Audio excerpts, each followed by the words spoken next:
noite, o meu nome é Kim. Meu nome é Zé. E este é o Tele Rural, onde semanalmente lhe traremos notícias do mundo rural e da nossa aldeia Corral de Moinas. Destaques desta edição. A GNR interceptou ontem no Rio Toalha uma lancha rápida que transportava 1 tonelada de haxixe e 2 barris de míldio. 18-1. Estes foram os números que revelaram a maior derrota de sempre do Corral de Moinas Futebol Clube. A ponte sobre o Rio Toalha chumbou nos exames à segurança e à matemática. Ainda a trágica notícia do falecimento do professor Bufarda Godinho, vítima de uma canja mal fervida. E finalmente destaque para Jorge Cepião, que venceu uma medalha de prata nos campeonatos mundiais de desporto labrego. Tudo isto e muito mais a seguir no Tele Rural.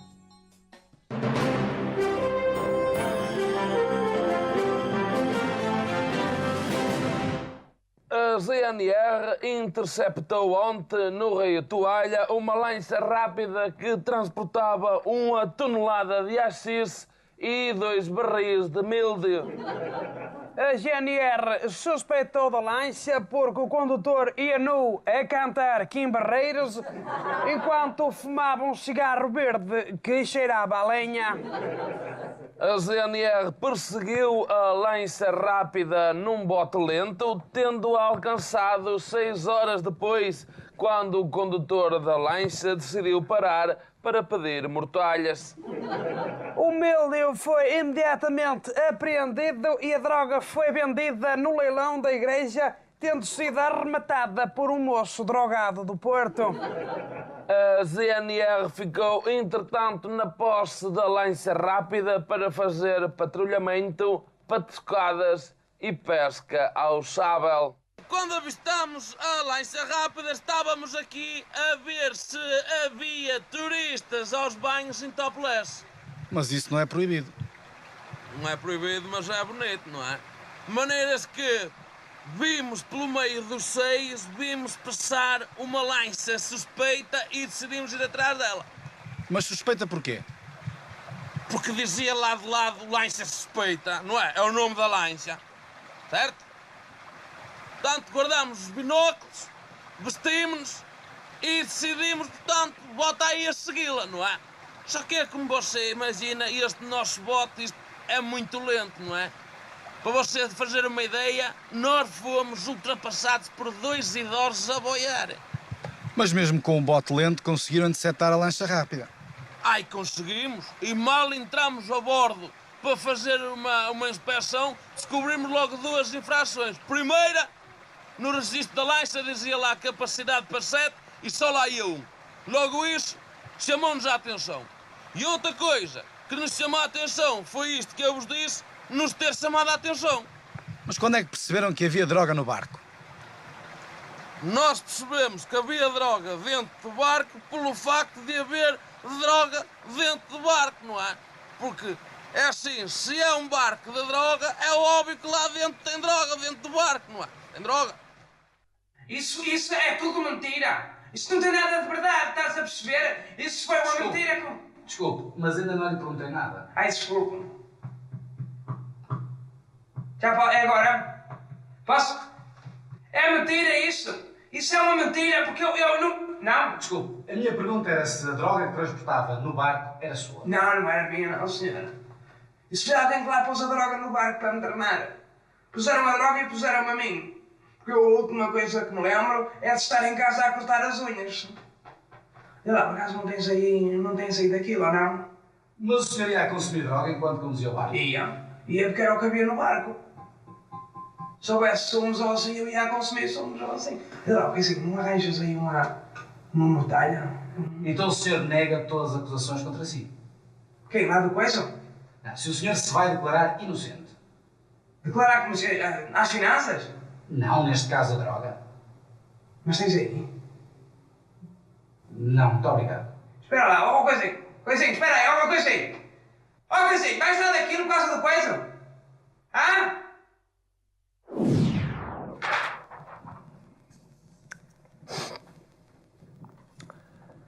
18-1. Estes foram os números que revelaram a maior derrota de sempre do Curral de Moinas Futebol Clube no fim de semana passado frente ao Unidos da Farinheira Sport Clube. O Curral de Moinas Futebol Clube, a jogar fora, começou logo ao ataque, tendo efetuado 236 remates à baliza do Unidos da Farinheira nos primeiros 10 minutos de jogo, resultando daí o único golo da primeira parte e chegando ao intervalo com um fantástico resultado de 0-1. Tudo parecia correr bem aos homens de vermelho e castanho com folhos nos calções, mas quando começaram a segunda parte já estava 9-1 para a equipa da casa. Portanto, durante o intervalo, os Unidos de Farinheira fizeram uma recuperação impressionante, derivada do treinador ter oferecido ao árbitro uma bola de carne e uma cunhada que tinha vindo do Brasil. Os 3 golos seguintes do Unidos da Farinheira foram fruto de uma desatenção dos defesas do Curral de Moinas, que não se lembraram que havia jogo e foram para uma matança do porco em Ronfe. Os restantes 6 golos, que fecharam os 18-1, foram rubricados por um senhor manco que estava a vender queijadas e droga. Professor Tó, como é que justifica esta derrota 18-1? Ora bom, a explicação técnica é que eles marcaram 18 e nós só marcámos 1. O que é que acontece? 18-1. Lá está, confere. Pensa em demitir-se? Às vezes. Penso também muito dos meus filhos, porque um deles está na Suíça e o outro também. E às vezes também penso em mulheres nuas, mas é mais quando estou no banho. Senhor Presidente Castro Laboreiro, depois desta derrota, o que é que pensa fazer? Investir? Eu estou a pensar em investir. Num avançado? Não, no muro de tijolo de 12 para pôr aqui mesmo em frente à baliza. Mas isso é ilegal. Então de betão, um muro de betão para pôr aqui a tapar a baliza toda, porque isto está mais que visto que só que guarda-redes. Não vamos lá, amigo, não vamos lá. Que vergonha, pá, que vergonha, pá! Tanta vergonha, pá! Isto é uma vergonha, pá! Isto é uma vergonha! Eu tenho vergonha de ser adepto do Curral de Moinas, pá! Tenho vergonha, pá! Eu só não rasgo o cartão de sócio porque não sou sócio, pá! Mas amanhã vou-me fazer sócio só para rasgar o cartão, pá! Mas o que é que mais critica na equipa? Tudo, pá! Isto é tudo mau, pá! Olha, já temos um guarda-redes com cataratas. Depois temos um avançado que, como é cabeleireiro, passa-me o jogo em vez de marcar golos a tentar fazer tranças ao adversário. Depois temos um treinador, pá, que insiste em jogar com sete elementos porque diz que é o número da sorte. E para casa, pá! E para casa! E de burlamar, pá! Ando a ganhar aos 20 e 40 contos, pá! Basta vergonha, pá! Basta vergonha, pá! Vergonha, pá!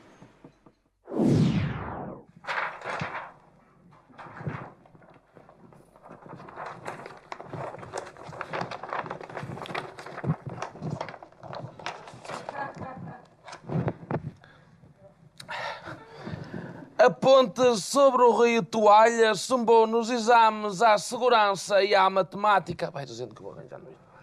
Segundo os peritos, o chumbo à matemática não é grave, mas o chumbo à segurança apresenta um perigo para todos aqueles que atravessam a ponte ou que simplesmente gostam de ir lá para cima, urinar para os barcos que passam.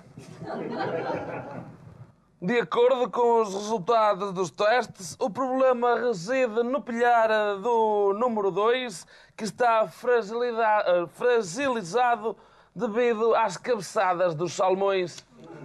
A ponte apresenta ainda fragilidades nos pilares 3 e 4 que nunca foram construídos, o que explica a inclinação da ponte e a bossa a meio. Segundo os peritos, a solução passa ou por reparar os referidos pilhares ou por fazer uma ponte nova para ligar a esta, porque assim, se houver um problema, salta tudo para a ponte nova. Para mais informações, vamos para o Sabino Rui, que está junto à ponte. Sabino, qual é a opinião da população fazer uma ponte nova ou reparar a velha? Zé, eu não consegui escutar a tua pergunta, mas calculo que me tenhas perguntado se em criança brincava aos médicos com o meu vizinho de cima. Sim, brincava, mas não foi isso que me trouxe aqui. Estou aqui junto à Ponte Velha, em Curral de Moinas, onde a população se manifesta, uns a favor da reparação da ponte e outros a favor da construção de uma ponte nova. O senhor, qual das soluções é que prefere? É reparar a Ponte Velha, pá.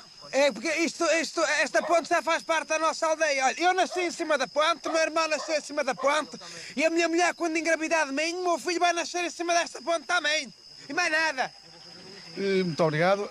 Boa noite. O senhor o que é que acha? Eu não sei, eu estou só a ver. Mas tem uma opinião? Às vezes. Mas eu gosto mais de ver estas coisas que é para apalpar as moças na confusão. Mas pergunto-lhe concretamente sobre essa questão. Nova ou velha? Você já sabe que eu apalpo um bocado de todas. Agora tem é que ser roliças, que eu gosto de ter onde agarrar, não é? Não é? Ei, espera lá, ui! Olha aí vem uma saia, olha aí vem uma saia! Que até a ponte cai! Até a ponte cai! Esta é esguia! Bem, 15 é daqui é tudo. Devolvo a emissão ao estúdio. Olha para a moça. Obrigado, Sabino. Não sei se ia dizer mais. Obrigado. Obrigado.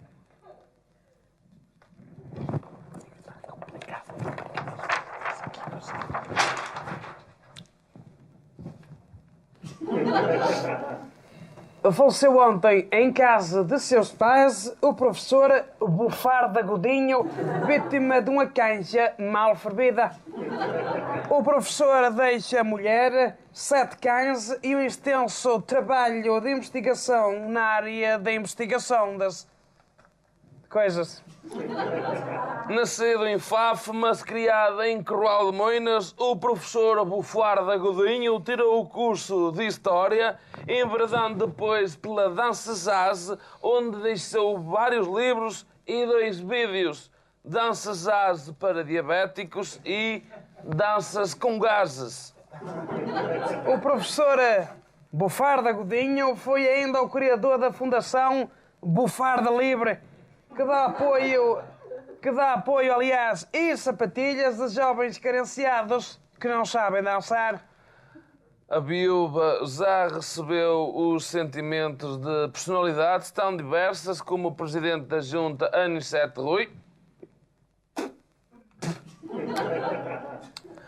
o forcado coixo de Alpiães e do professor Bufarda Godinho, que apareceu à viúva montado num cavalo de Arções e envergando um maiô azul celeste. Ora, vamos ver a reportagem. Estou muito triste. Estou muito triste. O professor Bufarda Godinho era um dos meus grandes amigos. Eu conheci-o em 1973, quando ele me atropelou um filho. E a nossa amizade foi tão imediata, que ainda o meu filho ia na ambulância, já nós estávamos a almoçar uma cabeça de pescada. E o que é que recorda com mais saudade? De uma namorada que eu tive em Angola. Que aquilo com as ancas era qualquer coisa. Aquilo parecia uma enguia epilética. Começava a dar com as ancas e... Eu estava a falar do professor Bufarda Godinho. Mas eu não. Olha, eu tenho muitas saudades de jogar ao quarto escuro com ela. Realmente passávamos as tardes naquilo e depois vestíamos-nos, ambos os dois, e íamos a comer caracoessa. E assim se passava uma tardezinha. Não, mas tenho muita saudade daquele homem, tenho, sim, senhor. Era um excelente professor, mas quase estúpido. Era uma pessoa conhecedora, ponderada, mas assim quase estúpido. Ele era um homem que sabia e gostava de partilhar com os alunos. Era uma pessoa que tinha muito jeito para explicar, mas era estúpido, coitado. E hoje em dia sou o que sou, muito por causa dele. Então, e o que é que o senhor é? Sou um bocado estúpido.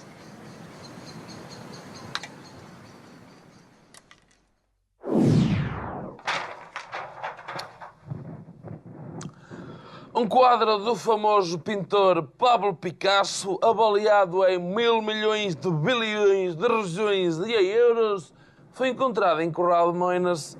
A descoberta foi feita na casa do meu convidado, o Sr. Amâncio Carica. Senhor Carica, como é que descobriu que tinha um Picasso em casa? Olha, isto foi o seguinte.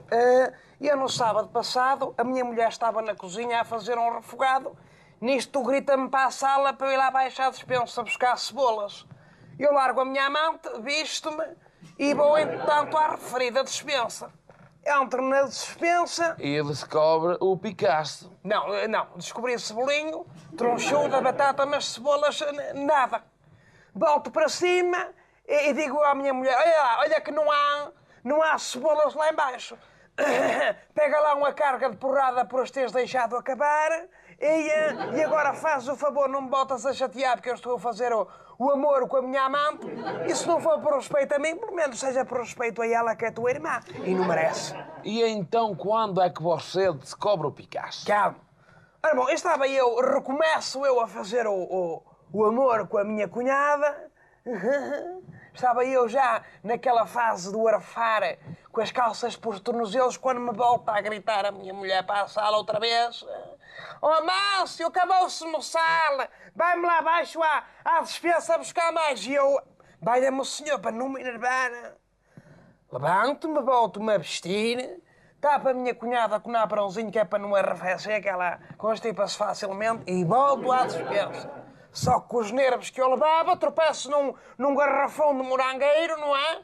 Tropeço naquela poça, caio lá para dentro, parto aquilo tudo e quando ia, portanto, em situação ascendente, de cima para baixo, endereçam ao solo e antes de bater com a cabeça em cheio, é que reparo que realmente havia lá um quadro escondido por detrás de uma prateleira.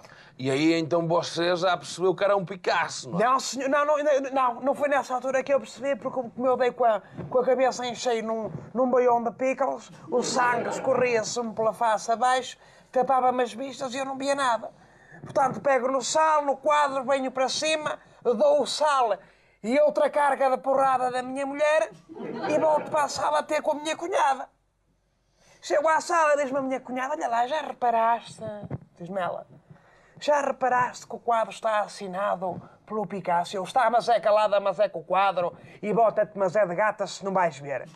Mas não sabia quem era o Picasso? Não, sabe que eu não conheço muita gente que eu não faço bebida de café, tá bom?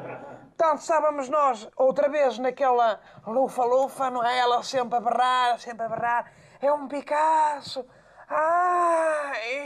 É um Picasso. E aquilo já me estava a enervar de tal maneira que eu levanto-me, volto-me a vestir e vou ver e realmente dizia lá Picasso. Chamo a minha mulher, explico realmente a situação, volto a dar-lhe outra carga de porrada e vendi o quadro. Então o que é que você fez com o dinheiro? Ora bom, comprei uma casa em Ronfe e esta pulseirinha em prata. E o resto? O resto, olha, foi metade para a minha cunhada e metade para a minha mulher, para ver se eles convenço a dormirmos na mesma cama aos três.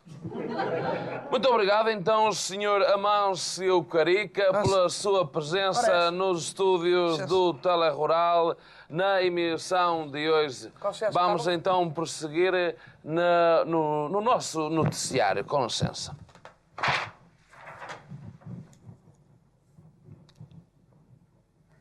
Jorge Sepião, o famoso atleta de Curral de Moinas, venceu uma medalha de prata nos campeonatos mundiais de desporto labrego. Jorge arrecadou a medalha de prata no lançamento da lebre ao arremessar o bicho a 45 metros. Recorde-se que para o lançamento ser oficial tem de ser feito em truces e com colete, o que dificulta o movimento derivado da truce ser feita de ráfia. Esta foi a única medalha que Sepião levou para casa, apesar de ter participado em outras categorias, nomeadamente os 200 metros silvas, em que o atleta tem de correr 200 metros pelo meio de silvas, vestindo apenas umas luvas. Salto em altura invertido, em que o atleta tem de saltar por baixo de um buraco com 3x6. E, finalmente, a categoria rainha do desporto labrego, patinagem artística em ouriços, em que o atleta tem de patinar com um par de ouriços calçados. Vamos ver a reportagem. Jorge, como é que se treina para um campeonato mundial de desporto de labrego? Ora bom, no desporto normal, a pessoa tem que nascer com talento. Aqui não, a pessoa tem que nascer labrega. Nascer e continuar. Porque se você nasce labrego e depois decide tirar a 4ª classe, acabou-se. Não, a pessoa tem que fazer um esforço para se manter labrego, para se manter naquela labreguice, está a perceber? Ou você julga que às vezes também não me apetece comer com talheres? Hã? Apetece-me. Apetece-me. E a nível de preparo físico? Exatamente, isso mesmo. É isso, é. O que eu lhe estava a perguntar é como treina fisicamente para os campeonatos, quais são os exercícios que faz? Ora bom, isso é igual, não é? Eu levanto-me todos os dias às 5 da manhã, como um ensopadozinho de eirosos e depois faço 10 km a correr com um cabrito às costas. Chega-se uma hora do almoço, paro, asso o cabrito, almoço. Depois faço levantamento de motorizadas até às 6, 6h30, mais ou menos 7 menos um quarto. Vou para o café. Café, como uma bifana e ando à porrada até a hora de jantar, mais ou menos coisa, menos coisa, até às 8 da noite. E depois de jantar ainda faço 2 horas de sexo com a prima minha, que é obesa. Olha, boa tarde. Boa tarde, desculpe, boa tarde. Boa tarde. Sente-se orgulhoso de ser vizinho do vencedor da medalha de prata nos campeonatos mundiais do desporto labrego? Vós sois de onde? Somos do Telerural. Ah, está boa. Pensava que vocês fossem os moços de Rezende. Isso aí o que é? Isso é uma máquina fotográfica? Não, isto é uma câmara de televisão. Olha, nós estamos a Olha, desculpe. Nós estamos a fazer uma reportagem sobre o Jorge Cipião. Ui, logo isso! Olha, de quem mor me fostes falar! Então conhece-o? Não! Me parece. É que eu já estou fechado dentro de casa há 7 anos, não tenho dinheiro para comprar umas calças. Vós quereis subir para comer uma ameixazinha ou uma sopinha? Não? Está boa. Vou ter que ir para dentro que ainda tenho que capar um gato. Tudo bom? Cuidado aí, cuidado aí.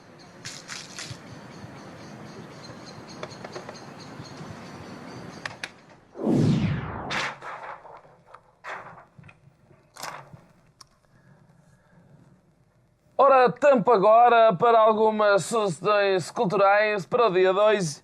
A actuar no coreto está a Orquestra Sinfónica Os Leandros, que vai tocar uma sinfonia de autoria de Marcelo Joel, com o título Carapinha que Zomba. De comentário, aliás, de destacar ainda para a estreia em DVD do documentário sobre o Bidese, intitulado Chapinhar por Baixo. Finalmente, referência para a exposição de gravuras do mestre Alpoim Raton, onde poderão apreciar obras tão famosas como O Mielheiro do Gordo, Orelhas com Salitre e a mais conhecida obra de mestre Alpoim Raton, A Pantufa Mentirosa.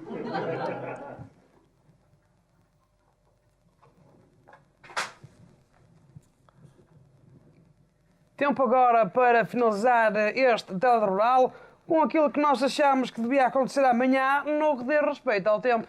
Ora, a parte da manhã vai arrastar-se mais ou menos até à hora do almoço, com tendência a depois começar a entrar na parte da tarde. As temperaturas máximas vão atingir as pessoas. A ondulação vai estar sempre a vir, portanto, cuidado. O vento esse vai soprar de nordeste cipestre. E este foi o Telerural. Até para a semana. E cuidado com aqueles moços que vão para as discotecas dançar com o rabo arrebitado.